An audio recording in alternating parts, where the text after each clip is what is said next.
যেই সরকারের ক্ষমতা থাকুক না কেন, এই গোলাম আহমদ কাদিয়ানি এবং তার অনুসারীদেরকে সরকারিভাবে রাষ্ট্রীয়ভাবে যেন অমুসলিম ঘোষণা করা হয়। ঠিক কিনা বলেন? সত্যায়ন টিভি, শুদ্ধতা ছড়াই প্রাণে প্রাণে। নবী করিম সাল্লাল্লাহু আলাইহি ওয়াসাল্লামের মিলাদ আর সিরতের আলোচনা কেউ শেষ করতে পারবে না। এ কথা বলতে পারবে না যে নবীজির সিরতের আলোচনা যথেষ্ট হয়েছে, আর লাগবে না। কেউ বলতে পারবে না। সারা জীবন শেষ হয়ে যাবে, নবীজির আদর্শের আলোচনা শেষ করা সম্ভব হবে না। তো নবী করিম সাল্লাল্লাহু আলাইহি ওয়াসাল্লাম এই পৃথিবীতে আগমন করেছেন এবং পৃথিবী থেকে তিনি চলে গিয়েছেন। ওনার পরে আর কোনো নবী আসবে না, এই বিষয়টা আমাদের ভালোভাবে বোঝা দরকার। কিয়ামত পর্যন্ত কোনো নবী রাসূলের আগমন আর ঘটবে না। এই বিষয়টা বোঝা এই জন্যে দরকার যে মানুষ বেশি বেশি লোভ করে দুইটা জিনিসের জন্য। একটা হচ্ছে সম্পদ, আর একটা হচ্ছে মর্যাদা। একটা সম্পদ আর একটা কি? মর্যাদা।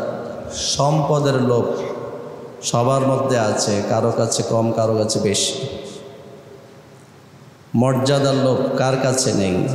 সবাই চায় মানুষ আমাকে সম্মান করুক। সম্পদ এবং মর্যাদা, এই দুইটি বিষয়ের জন্যই তো যত মারামারি, কাটাকাটি, হানাহানি সমাজের মধ্যে, রাষ্ট্রের মধ্যে অশান্তির মূল কারণ এই দুটা জিনিস। সবচেয়ে মর্যাদা বেশি আল্লাহ রাব্বুল আলামিনের, আর আল্লাহ তাআলার পরে যত মাখলুক আছে, সমস্ত মাখলুকের মধ্যে সবচেয়ে মর্যাদা বেশি আম্বিয়া কেরামের। আর যত আম্বিয়া কেরাম আছেন সবচেয়ে মর্যাদা বেশি বিশ্বনবী হযরত মুহাম্মদ মুস্তাফা সাল্লাল্লাহু আলাইহি ওয়াসাল্লামের। যেহেতু মর্যাদার লোভ মানুষের মধ্যে আছে, সেহেতু যুগে যুগে নিজেকে নিজে নবী বলে দাবি, মিথ্যা দাবিদারও বের হয়েছিল। স্বয়ং নবী করিম সাল্লাল্লাহু আলাইহি ওয়াসাল্লামের জমানায়ও মিথ্যা দাবিদার বের হয়েছিল। সে দাবি করেছিল আমি নবী। নাউজুবিল্লাহ বলেন। 6 হিজরিতেও দাবি করেছিল, 8 হিজরিতেও দাবি করেছিল, 10 হিজরিতেও দাবি করেছিল। নবীজির জমানায়, নবীজির জীবদ্দশায় 6, 8, 10 হিজরি, এই হিজরিগুলোতে কিন্তু মিথ্যা নবী দাবিদার বের হয়েছিল। এই 3 সনের মধ্যে 10 হিজরিতে যে দাবিদার ছিল মুসাইলামাতুল কাজ্জাব। রাসূলুল্লাহ সাল্লাল্লাহু আলাইহি ওয়াসাল্লামের কাছে খবর গেল যে মুসাইলামাতুল কাজ্জাব নবী বলে দাবি করছে। আল্লাহর নবী তার বিরুদ্ধে যুদ্ধ ঘোষণা করলেন। কিন্তু এই যুদ্ধ সমাপ্ত হওয়ার আগেই বিশ্বনবী হযরত মুহাম্মদ মুস্তাফা সাল্লাল্লাহু আলাইহি ওয়াসাল্লাম ইন্তেকাল করেছেন। কিন্তু হযরত আবু বকর সিদ্দিক রাদিয়াল্লাহু তাআলা জমানা এসে এই যুদ্ধের সমাপ্তি ঘটে এবং মুসাইলামাতুল কাজ্জাব সহ তার অনুসারীরা পৃথিবীর জমিন থেকে নিচ্ছিন্ন হয়ে গেছে। সুবহানাল্লাহ বলেন। কিন্তু এরপরে ভারতের একজন লোক, সে দাবি করে বসেছে যে সে নবী। নাউজুবিল্লাহ বলবেন না। সে দাবি করেছে সে নাকি একজন নবী, নাম দিয়েছে গোলাম আহমদ। নাম দিয়েছে কি? গোলাম আহমদ। পরে আমরা কাদিয়ানি, গোলাম আহমদ কাদিয়ানি। বলেন এই দাবিটা সত্য নাকি মিথ্যা? এখন মিথ্যা কি প্রমাণ আপনার কাছে? তাদের অনুসারীদের অভাব নেই আমাদের দেশে। তাদের অফিস সারা বিশ্বে আছে, বাংলাদেশেও আছে, ইউরোপ, আমেরিকা সহ সারা পৃথিবীর বিভিন্ন রাষ্ট্রে তাদের অফিস আছে, তাদের লোকজন আছে, তাদের মসজিদও আছে। তো তারা যদি বলে যে আমাদের নবীর নাম গোলাম আহমদ কাদিয়ানি, আপনি বলবেন আমাদের নবীর পরে আর কোনো নবী নেই। কি প্রমাণ? এই প্রমাণগুলো জানা দরকার নাকি দরকার না? বলেন। সব প্রমাণ আলোচনা করা সম্ভব নয়, অল্প সময় যতটুকু বলা যায়। আমাদের নবীর পরে আর কোনো নবী আসবে না, তার প্রমাণ রয়েছে পবিত্র কোরআনে। তার প্রমাণ রয়েছে হাদিস শরীফে, তার প্রমাণ রয়েছে ইজমাউস সাহাবা। ইজমাউস সাহাবা অর্থ সাহাবায়ে কেরাম একমত পোষণ করেছিলেন যে আমাদের নবীর পরে আর কোনো নবী নেই। পবিত্র কোরআনে প্রমাণ কি? যে আয়াত আমি আপনাদের সামনে তেলাওয়াত করেছি একটু আগে, মা কানা মুহাম্মাদুন আবা আহাদিম মির রিজালিকুম ওয়ালাকির রাসূলুল্লাহি ওয়া খাতামান নাবিয়্যিন। আল্লাহ রাব্বুল আলামিন বলেন যে মুহাম্মদ তোমাদের মধ্য থেকে কোনো পুরুষের পিতা নন। তাহলে তিনি কি? তিনি হচ্ছেন আল্লাহর রসুল এবং তিনি হচ্ছেন শেষ নবী। সুবহানাল্লাহ। ওয়ালাকির রাসূলুল্লাহ, তিনি হচ্ছেন আল্লাহর রসুল, ওয়া খাতামান নাবিয়্যিন, এবং নবীদের আগমনের ধারাবাহিকতাকে খতমকারী, অর্থাৎ এই নবীর পরে আর কোনো নবী আসবে না। এই আয়াতটা পবিত্র কোরআনের আয়াত। সুতরাং এই আয়াত থেকে বোঝা গেল আমাদের নবীর পরে আর কোনো নবী আসবে না। প্রথমে আল্লাহ তাআলা বলেছেন মুহাম্মদ তোমাদের মধ্য থেকে কোনো পুরুষের পিতা নন, কারণ আল্লাহ রসুল সাল্লাল্লাহু আলাইহি ওয়াসাল্লামের যে পুত্র সন্তানগুলো ছিল সবগুলোই বালেগ হওয়ার আগে আগে ইন্তেকাল করেছেন। আর বালেগ হওয়ার আগ পর্যন্ত পুরুষ বলা হয় না, শৈশবকাল বলা হয়। তো সেই জন্য বলা হয়েছে যে তোমাদের মধ্য থেকে যারা পুরুষ, কোনো পুরুষের পিতা নন মুহাম্মদ সাল্লাল্লাহু আলাইহি ওয়াসাল্লাম। যদি রাসূলুল্লাহ সাল্লাল্লাহু আলাইহি ওয়াসাল্লামের সন্তানগুলো পুরুষে পরিণত হইত, পুরুষ হওয়ার বয়সে উপনীত হইত, তখন তারা হয়তো নবী বলে দাবি করতে পারত। সেজন্য আল্লাহ রাব্বুল আলামিন আমাদের নবীর যে পুত্র কয়েকজন ছিল শৈশবকালে ইন্তেকাল করেছেন, আল্লাহ নিয়ে গেছেন, যাতে করে ফিতনা সৃষ্টি না হয়, যে নবী বলে যেন দাবি করার সম্ভাবনাই যেন না থাকে। তবে আমাদের নবীজির কন্যা সন্তান ছিল, আর কন্যা সন্তান কখনো নবী হইতে পারে না। মা কানা মুহাম্মাদুন আবা আহাদিম মির রিজালিকুম, তোমাদের মধ্য থেকে কোনো পুরুষের পিতা মুহাম্মদ নন। তিনি কি? ওয়ালাকির রাসূলুল্লাহ, তিনি হচ্ছেন আল্লাহর রসুল, ওয়া খাতামান নাবিয়্যিন, এবং শেষ নবী। অন্য আয়াত আল্লাহ রাব্বুল আলামিন বলেন, ইয়া আইয়ুহাল্লাযীনা আমানু আতিউল্লাহা ওয়া আতিউর রাসূলা ওয়া উলিল আমরি মিনকুম। আল্লাহ রাব্বুল আলামিন বলেন, হে মুমিনগণ, তোমরা আল্লাহর অনুসরণ করো এবং রাসূলের অনুসরণ করো, এবং তোমাদের মধ্যে যারা উলুল আমর আছে তাদের অনুসরণ করো।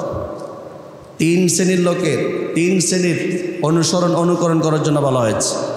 এক নম্বর তো আল্লাহ, দুই নম্বর আল্লাহর রাসূল, তিন নম্বর উলুল আমর। উলুল আমর কারা?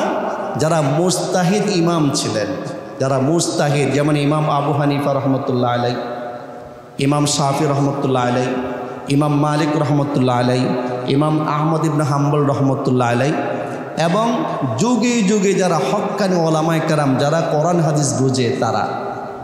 তাহলে মুস্তাহিদ যারা ইমাম ছিলেন তারা, এবং যুগে যুগে কিয়ামত পর্যন্ত যত হক্কানি ওলামায়ে কেরাম যারা কোরআন হাদিস বুঝে তারা, এরা হচ্ছে উলুল আমর। কারণ কিয়ামত পর্যন্ত যেহেতু নবী রাসূল আর আসবে না, কোরআন হাদিসকে বুঝিয়ে দিবে যদি হক্কানি ওলামায়ে কেরাম না বুঝায়। তাহলে আল্লাহর অনুসরণ করো, রাসূলের অনুসরণ করো, উলুল আমর যারা আছে তাদের অনুসরণ করো।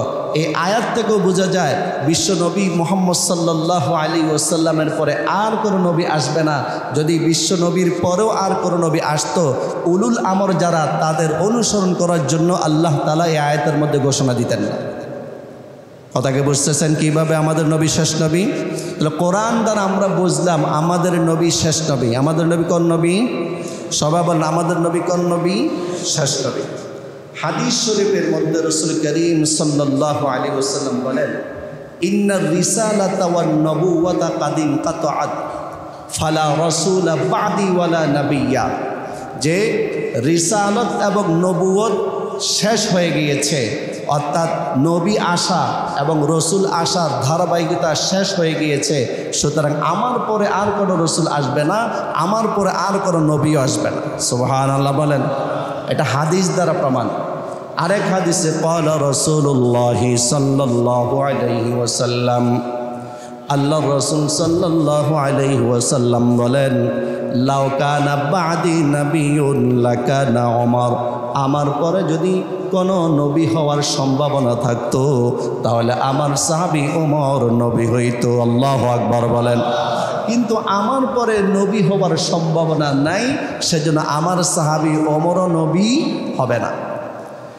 আরেকটা হাদিস শরীফের মধ্যে আছে, এক গ্রাম্য লোককে আল্লাহ রাসূল সাল্লাল্লাহু আলাইহি ওয়াসাল্লাম বললেন, তুমি ইসলাম ধর্ম গ্রহণ করো। গ্রাম্য ব্যক্তিটা বলল, আমি ততক্ষণ পর্যন্ত ঈমান আনব না যতক্ষণ পর্যন্ত এই দুই সাপটা ঈমান আনবে না। লা আমানতু বিকা হাত্তা ইউমিনা হাদা দাব্বু, এই গুইসাপ যতক্ষণ পর্যন্ত আপনাকে মানবে না, এই গুইসাপ যতক্ষণ পর্যন্ত আপনার উপর ঈমান আনবে না, ততক্ষণ পর্যন্ত আমিও ঈমান আনব না। কে বলল? এক গ্রাম্য লোক। এই লোককে আল্লাহ নবী ইসলামের দাওয়াত দিয়েছিলেন।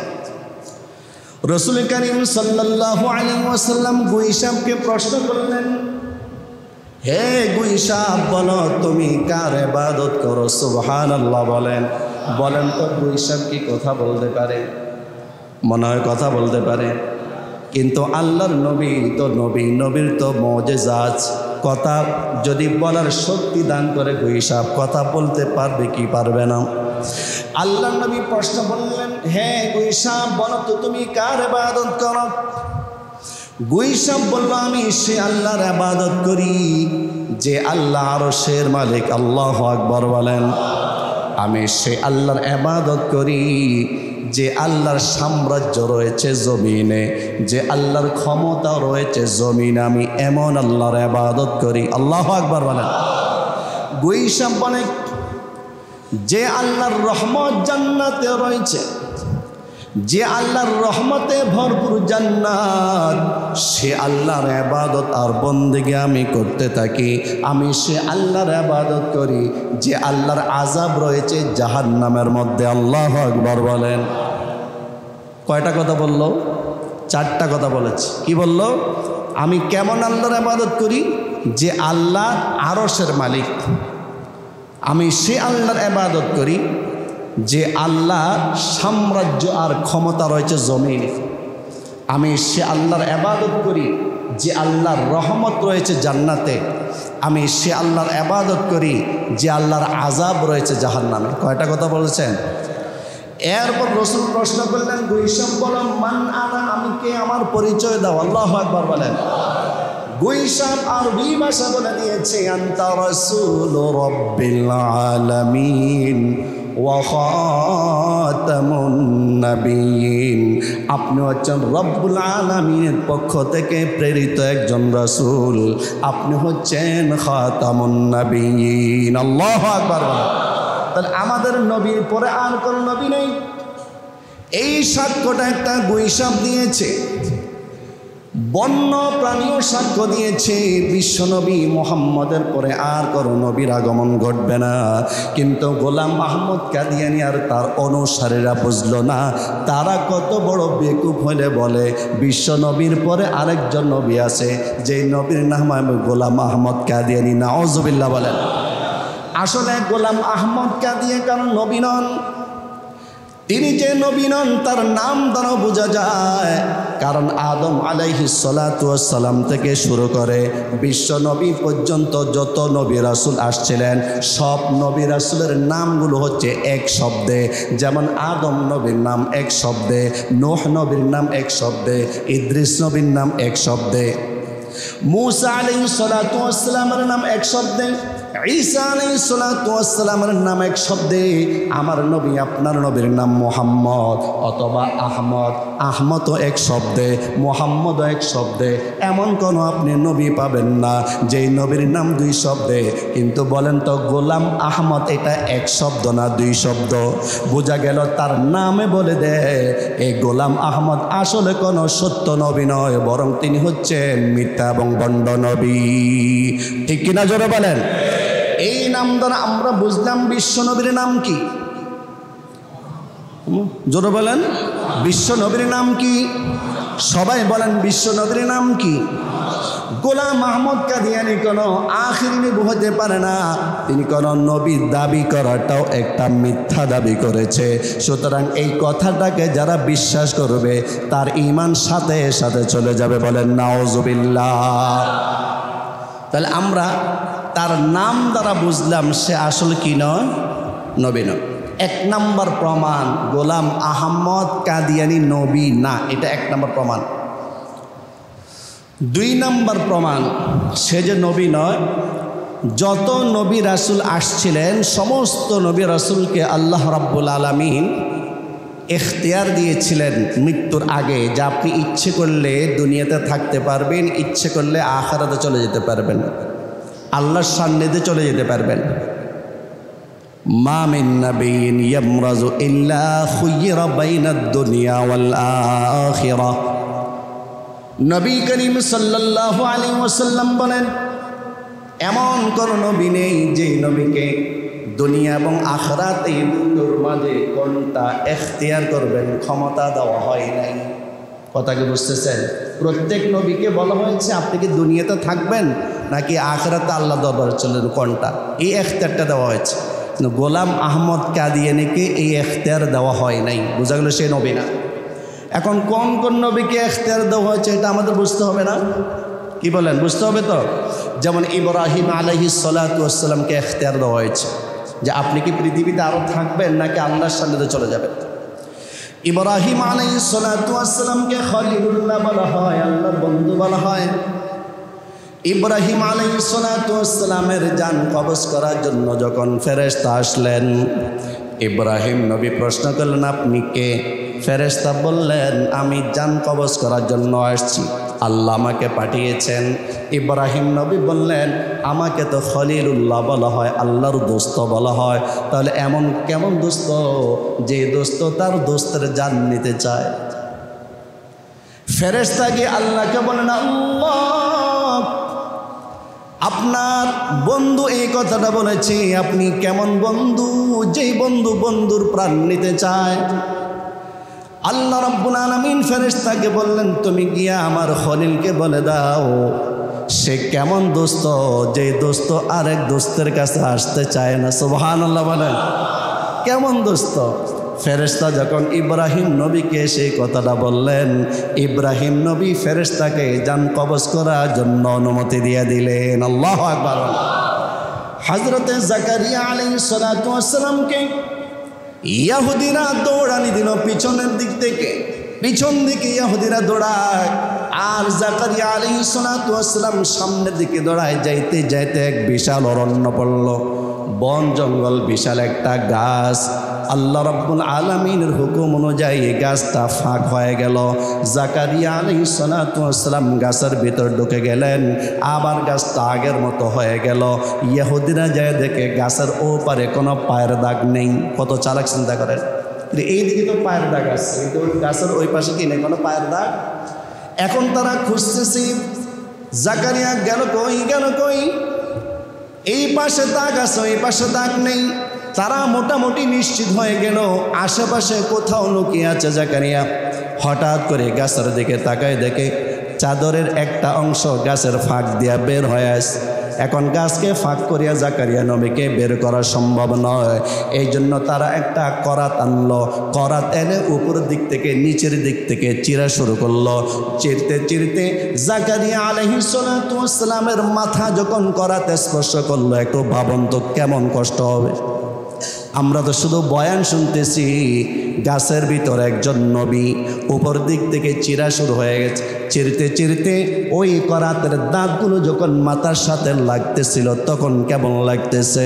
জাকারিয়া আলাইহিস সালাতু ওয়াস সালাম যন্ত্রণা উফ শব্দটা বললেও আল্লাহ রাব্বুল আলামিন বলেন, হে জাকারিয়া আপনি কোনো চিন্তা করবেন না, ওরা যা করছে আপনি তাদেরকে তা করতে দেন, আমি আল্লাহ আপনাকে আমার আপন বানিয়ে নিচ্ছি। আল্লাহু আকবার বলেন। তখনই জাকারিয়া আলাইহিস সালাতু ওয়াস সালাম ফেরেশতাকে অনুমতি দেন আমার জান কবজ করো। আল্লাহু আকবার বলেন। হযরতে মূসা আলাইহিস সালাতু ওয়াস সালাম যখন নাকি জান কবজ করার জন্য ফেরেশতা আসলেন, মূসা আলাইহিস সালাতু ওয়াস সালাম বললেন তুমি কি? তখন ফেরেশতা বলল, আল্লাহ রাব্বুল আলামিন আমাকে পাঠিয়েছেন আপনার জান কবজ করার জন্য। মূসা আলাইহিস সালাতু ওয়াস সালামের মেজাজ তো একটু গরম ছিল। মূসা আলাইহিস সালাতু ওয়াস সালাম ভাবলেন এটা আসলে কোনো ফেরেশতা নন, এটা ফেরাউনের লোক, মনে হয় আমাকে খুন করতে আসছে। মূসা আলাইহিস সালাতু ওয়াস সালাম একটা আঘাত করলেন, আঘাতের যন্ত্রণা সহ্য করতে না পেরে ফেরেশতা আল্লাহ রাব্বুল আলামিনের কাছে গিয়ে বললেন, আল্লাহ আপনার কেমন বান্দার কাছে আপনি আমাকে পাঠাইলেন, দেখেন আমাকে কি করেছে। আল্লাহ রাব্বুল আলামিন ফেরেশতাকে বলেন তুমি যাও আমার মূসাকে বলো বকরির পিঠের উপর হাত রাখার জন্য। তার হাতের নিচে যতগুলো পশম থাকবে আমি আল্লাহ এক এক পশমের বিনিময় মূসাকে 1 বছর হায়াত দান করব। আরো একটু আস্তে বলুন সুবহানাল্লাহ। ফেরেশতা এসে বললেন, হে মূসা আল্লাহ রাব্বুল আলামিন বলেছেন বকরি পিঠের উপর হাত রাখার জন্য, আর আপনার হাতের নিচে যে পরিমাণ পশম থাকবে সেই পরিমাণ আপনাকে হায়াত দেওয়া হবে। মূসা আলাইহিস সালাতু ওয়াস সালাম এখন বুঝতে পারলেন এটা আসলে ফেরাউনের কোনো লোক নয়, আসলে একজন ফেরেশতা। এখন প্রশ্ন করলেন, শোনো ওই পরিমাণ হায়াত পাওয়ার পরও কি আমার কি শেষ পর্যন্ত মৃত্যু হবে নাকি? ফেরেশতা বললেন, হ্যাঁ ওই পরিমাণ হায়াত শেষ হওয়ার পরও আপনার মৃত্যুবরণ করতে হবে। মূসা আলাইহিস সালাতু ওয়াস সালাম বললেন, শেষ পর্যন্ত যেহেতু আমাকে মরতে হবে আর বিলম্ব করার কোনো প্রয়োজন নাই, আমার জানটা তুমি কবজ করে নিয়ে যাও। আল্লাহু আকবার বলেন। তাহলে দেখেন হযরত ইব্রাহিম আলাইহিস সালাতু ওয়াস সালামকে জান কবজ করা হবে কিনা অনুমতি চাওয়া হলো। জাকারিয়া আলাইহিস সালাতু ওয়াস সালাম থেকেও জান কবজ করা হবে কিনা অনুমতি চাওয়া হলো। মূসা আলাইহিস সালাতু ওয়াস সালাম থেকে অনুমতি চাওয়া হলো। আর বিশ্ব নবী সাল্লাল্লাহু আলাইহি ওয়াসাল্লামের কথা কি বলবো। আল্লাহর নবী যখন শুয়েছিলেন প্রচণ্ড জ্বর, সারা শরীর থেকে ঘাম বের হচ্ছে, হঠাৎ করে বাইরের থেকে সালামের আওয়াজ। আল্লাহর নবী ফাতেমাকে বললেন, ফাতেমা বাহিরের সালামের আওয়াজ শুনতে পেলাম, দেখো তো কে। ফাতেমা রাদিয়াল্লাহু তাআলা আনহা দরজা গিয়ে দেখলেন বিশাল লম্বা একজন মানুষ। এর চেহারা মক্কার কোনো মদিনার কোনো মানুষের সাথে মিল পাওয়া যায় না, এর জমিনের কোনো মানুষের সাথে কোনো মিল পাওয়া যায় না। নবীকে বললেন, বাবা এত বৃহৎ আকারের মানুষ আমি জীবনে দেখি নাই, পৃথিবীর মানুষের মতো মনে হয় না, এমন কেন? আল্লাহ নবী বললেন, ফাতেমা এটা কোনো মানুষ নয়, এটা হচ্ছে মালাকুল মউত। হযরত ফাতেমা রাদিয়াল্লাহু তাআলা আনহা বললেন, বাবা আপনার শরীরে প্রচণ্ড জ্বর, এই মুহূর্তে আজরাইল কেন আসলো, মালাকুল মউত কেন আসলো? আমার বোঝে আসে না, আমি এখন দরজাটা বন্ধ করে দেব, ফেরেশতাকে ঢুকতে দেব না, আপনার জান কবজ করার জন্য দেব না। আল্লাহ নবী বললেন, ফাতেমা শোনো, তোমার বাবার সম্মানার্থে মালাকুল মউত ফেরেশতা সালাম দিয়েছে, না হলে কারো কাছে যাওয়ার জন্য জান কবজ করার জন্য অনুমতি চাওয়ার প্রয়োজন হয় না, এমন এক ফেরেশতা, তাকে ভিতরে ঢুকতে দাও। ফাতেমা রাদিয়াল্লাহু তাআলা আনহা মালাকুল মউতকে ভিতরে ঢোকার অনুমতি দিলেন। নামাজের সময় আত্তাহিয়াতু পড়ার সময় আমরা যেভাবে বসি সেভাবে মালাকুল মউত এসে নবীর দরবারে বসেন। আল্লাহু আকবার বলেন। মালাকুল মউত বললেন, ইয়া রাসূলুল্লাহ, ইয়া হাবিবাল্লাহ, আপনি যদি চান পৃথিবীতে থাকতে পারবেন, আর যদি চান রফিকে আলা আল্লাহ রাব্বুল আলামিনের সাথে আপনি মোলাকাত করতে পারবেন, এখন কি করবেন বলেন? রাসূলুল্লাহ সাল্লাল্লাহু আলাইহি ওয়াসাল্লাম এদিক সেদিক তাকায়, মনে মনে জিবরিল আমিনকে খোঁজে। আল্লাহ রাব্বুল আলামিন জিবরিলকে বললেন, জিবরিল যাও, আমার হাবিব তোমাকে খুঁজতেছে। আল্লাহু আকবার বলেন। জিবরিল আলাইহিস সালাতু ওয়াস সালাম সাথে সাথে আগমন করলেন। আল্লাহ নবী বললেন, মালাকুল মউত আমাকে ইখতিয়ার দিয়েছে, ইচ্ছে করলে পৃথিবীতে থাকতে পারবো, ইচ্ছে করলে এখন চলেও যেতে পারবো, আমি কি করব? হযরত জিবরিল আলাইহিস সালাতু ওয়াস সালাম একটা আয়াত তেলাওয়াত করলেন, ইন্নাকা মাইয়িতু ওয়া ইন্নাহুম মাইয়িতুন। ইন্নাকা মাইয়িতুন, হে নবী আপনি মরণশীল, ওয়া ইন্নাহুম মাইয়িতুন। ইসলামের দাওয়াত দিতে গিয়ে যারা আপনাকে কষ্ট দিয়েছে, কাফের মুশরিকরাও মরণশীল। এই মরণের ব্যাপারে যখন আয়াতটা জিবরিল আমিন তেলাওয়াত করলেন, আল্লাহর নবী বুঝতে পারলেন জিবরিলের পরামর্শ হলো দুনিয়া থেকে চলে যাওয়া, আল্লাহর দরবারে চলে যাওয়া। আল্লাহর নবী চোখের পানি ছেড়ে দিলেন। জিবরিল আমিন প্রশ্ন করলেন, ইয়া রাসূলুল্লাহ, ইয়া হাবিবাল্লাহ, আপনি কেন কাঁদতেছেন? রাসূল কিছু বলেন না। জিবরিল আমিন বললেন, ইয়া রাসূলুল্লাহ, ইয়া হাবিবাল্লাহ, আপনি কি ফাতেমার জন্য কাঁদছেন? নবী বললেন, না না, আমি ফাতেমার জন্য কাঁদছি না। জিবরিল আমিন প্রশ্ন করলেন, আপনি কি হাসান এবং হোসেন আদরের দুই নাতির জন্য কাঁদছেন? নবীজি বললেন, না না, আমি আমার আদরের দুই নাতির জন্য কাঁদছি না। তাহলে আপনি কাঁদছেন কেন? রাসূলুল্লাহ সাল্লাল্লাহু আলাইহি ওয়াসাল্লাম বলেন, আল্লাহ রাব্বুল আলামিন বলেন, মা কানাল্লাহু লিয়ুআযিবাহুম ওয়া আনতা ফীহিম। হে নবী, যতদিন পর্যন্ত আপনি আপনার নবী আপনার উম্মতের মাঝে বেঁচে থাকবেন, ততদিন পর্যন্ত আমি আল্লাহ অন্যান্য নবীর উম্মতের মতো আপনার উম্মতকে একসাথে ধ্বংস করব না। আল্লাহু আকবার বলেন। এখন জিবরিল আমিনকে রাসূল বলেন, আল্লাহ রাব্বুল আলামিন বলেছেন, আমি যতদিন পর্যন্ত পৃথিবীতে বেঁচে থাকবো আমার উম্মতগুলোকে একসাথে ধ্বংস করবেন না। আমি যদি চলে যাই আমার ভয় হয় আমার উম্মতগুলোকে অন্যান্য নবীর উম্মতের মতো যদি ধ্বংস করে দেওয়া হয়, এই জন্য কাঁদতেছি। আল্লাহু আকবার বলেন। জিবরিল আমিন আল্লাহ রাব্বুল আলামিনকে গিয়ে বলেন, আল্লাহ আপনার উম্মতের জন্য আপনার হাবিবগুলো কাঁদতেছে, আপনার হাবিব আপনার নবী তার উম্মতের জন্য কান্নাকাটি করতেছে। আল্লাহ রাব্বুল আলামিন বললেন, জিবরাইল আমার হাবিবকে বলো আর যেন না কান্দে, কারণ আমার হাবিবের কান্না আমি আল্লাহ সহ্য করতে পারি না। আমি আমার হাবিবকে অনেক কাঁদিয়েছি। পৃথিবীতে আসার আগে আমার হাবিবের পিতাকে আমি আল্লাহর কাছে নিয়ে আসলাম। মাত্র 6 বছর বয়সে তার মাকে আমি নিয়ে আসলাম। তার কিছুদিন পর তার দাদাকে আমি নিয়ে আসলাম। তার কিছুদিন পর তার চাচাকে আবু তালেবকে আমি নিয়ে আসলাম। আমি এতিম অবস্থায় অনেক কান্না করিয়েছি আমার হাবিবকে, আর কান্না করার কোনো প্রয়োজন নাই। আমার হাবিব তার উম্মতের জন্য কাঁদতে নিষেধ করে দাও।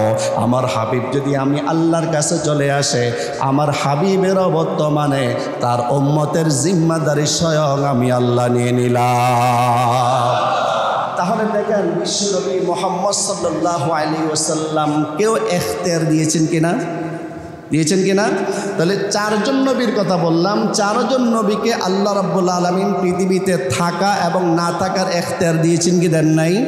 না, গোলাম আহমদ কাদিয়ানীকে ইখতিয়ার দেওয়া হয়নি। কিভাবে? তার মরণ হয়েছে পাকিস্তান লাহোর শহরের কোনো এক বাথরুমে। কোথায় কোথায়? বাথরুমে। বাথরুমে সে কিন্তু স্বাভাবিক রুমে মরে নাই, বাথরুমে পরে মারা গেছে।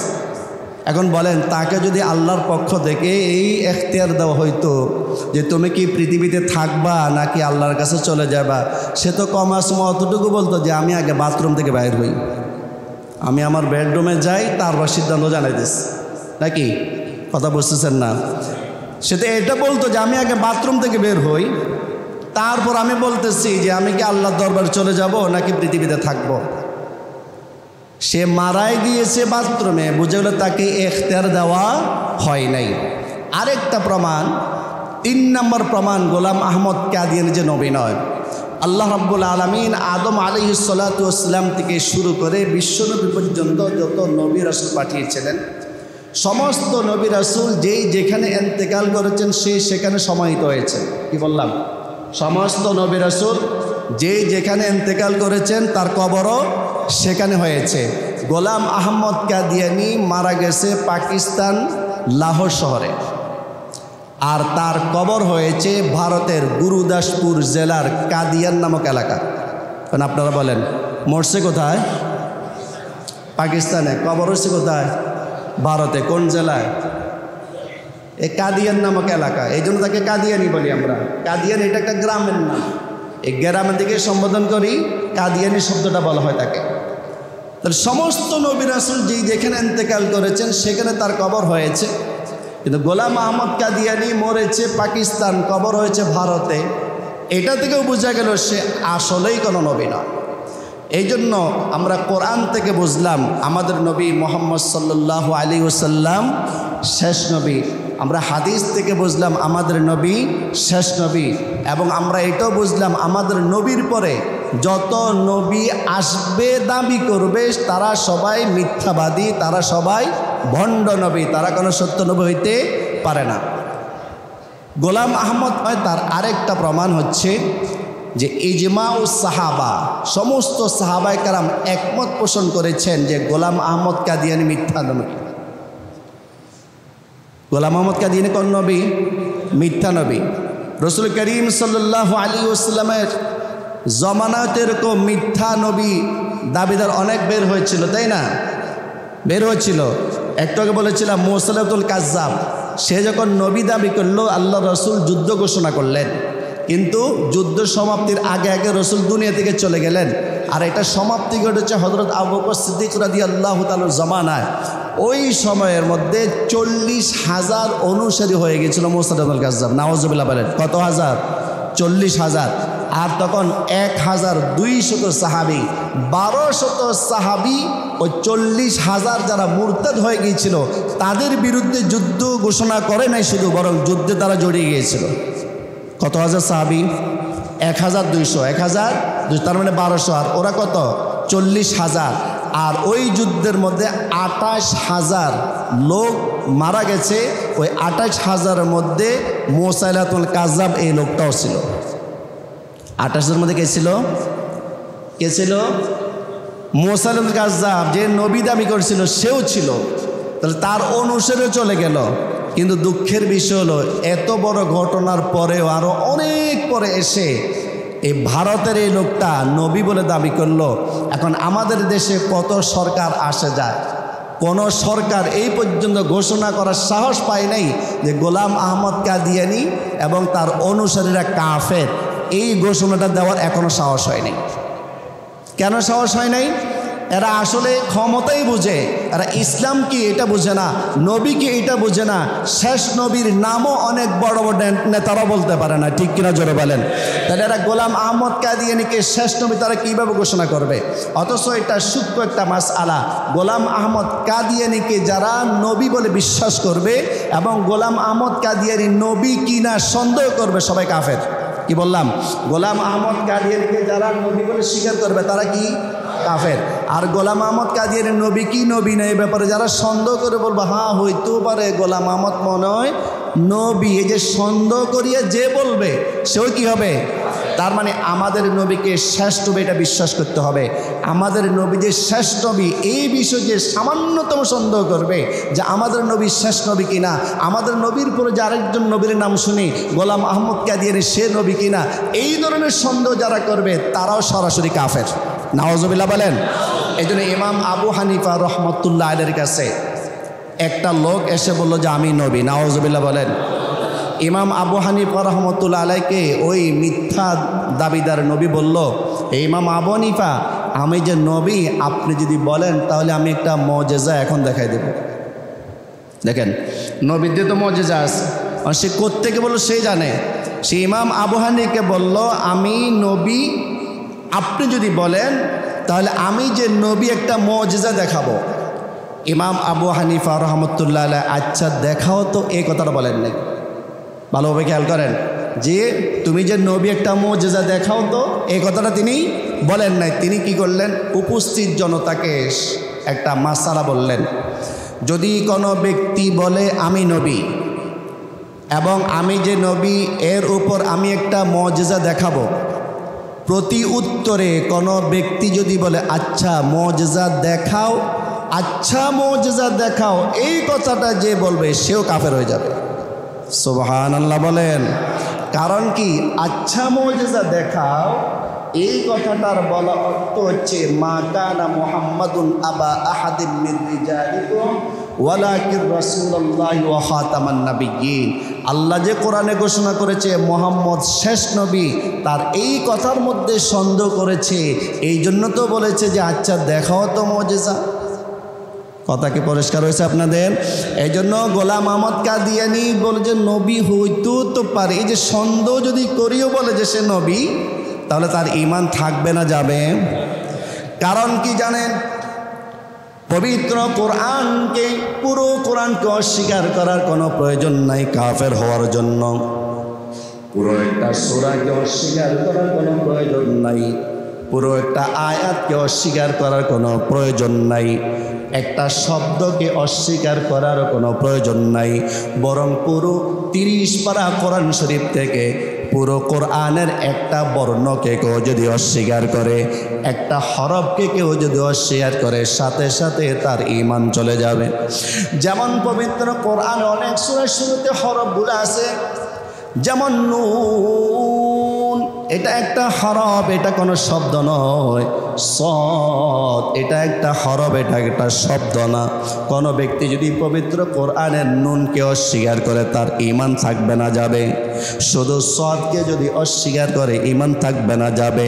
কিন্তু নবী, শেষ নবী, এটাকে যদি অস্বীকার করে, পুরো একটা আয়াতকে অস্বীকার করা লাজম হয়ে যাবে, পুরো একটা আয়াতকে অস্বীকার করাটা আবশ্যক হয়ে যাবে। সেজন্য ইমাম আবু হানিফা রহমতুল্লাহ আলাইহি বলেন, কোনো ব্যক্তি যদি বলে আমি নবী এবং তার উপর যদি সে যদি মুজিজা দেখাতে চায়, কোনো ব্যক্তি যদি বলে দেখাও তো একটা মুজিজা, ওই ব্যক্তিরও ঈমান সাথে সাথে চলে যাবে। নাউজুবিল্লাহ বলেন। তাহলে আমাদের আকুল আবেদন, আমাদের দেশের যেই সরকার আসুক না কেন, গোলাম আহমদ কাদিয়ানীকে অমুসলিম ঘোষণা করতে হবে। কি বলেন আপনারা, কি বলেন? অবশ্যই অমুসলিম ঘোষণা করতে হবে। হ্যাঁ, তারা যদি বলে আমরা কাফের, আমরা অমুসলিম, তাহলে তারা তাদের ধর্ম নিয়ে থাকুক, আমাদের কোনো বাধা নেই। যেমন আমাদের দেশে হিন্দুরা বসবাস করে, বৌদ্ধরা বসবাস করে, করে না? আমরা কি কিছু বলি? কিছু বলে না। তো তারাও বলুক যে আমরা অমুসলিম, বাস অমুসলিম হিসেবে তারা বসবাস করুক, আমাদের কোনো বাধা থাকবে না, কোনো আপত্তি থাকবে না। কিন্তু আমাদের আপত্তি হচ্ছে তারা ইসলামের নাম দিয়া মুসলমানদেরকে ধোঁকা দিচ্ছে কেন? তারা কেন বলে যে আমরা মুসলমান? তারা তো মুসলমান না, তারা কাফের। তাদের দাবির মধ্যে আমাদের আপত্তি আছে। তারা মুসলমান বলিয়া নবীকে অস্বীকার করবে, অথচ তারা কাফের। আর কিছু মানুষ ইসলাম সম্পর্কে জ্ঞান না থাকার কারণে তাদের দলে গিয়ে যোগ দেবে। এই বিশৃঙ্খলা আমাদের দেশে চায় না। এই জন্য আমাদের যতগুলো মানুষ আছে, নারী এবং পুরুষ, সবার একটাই দাবি থাকবে, যেই সরকারের ক্ষমতা থাকুক না কেন, এই গোলাম আহমদ কাদিয়ানী এবং তার অনুসারীদেরকে সরকারিভাবে, রাষ্ট্রীয়ভাবে যেন অমুসলিম ঘোষণা করা হয়। ঠিক কিনা বলেন?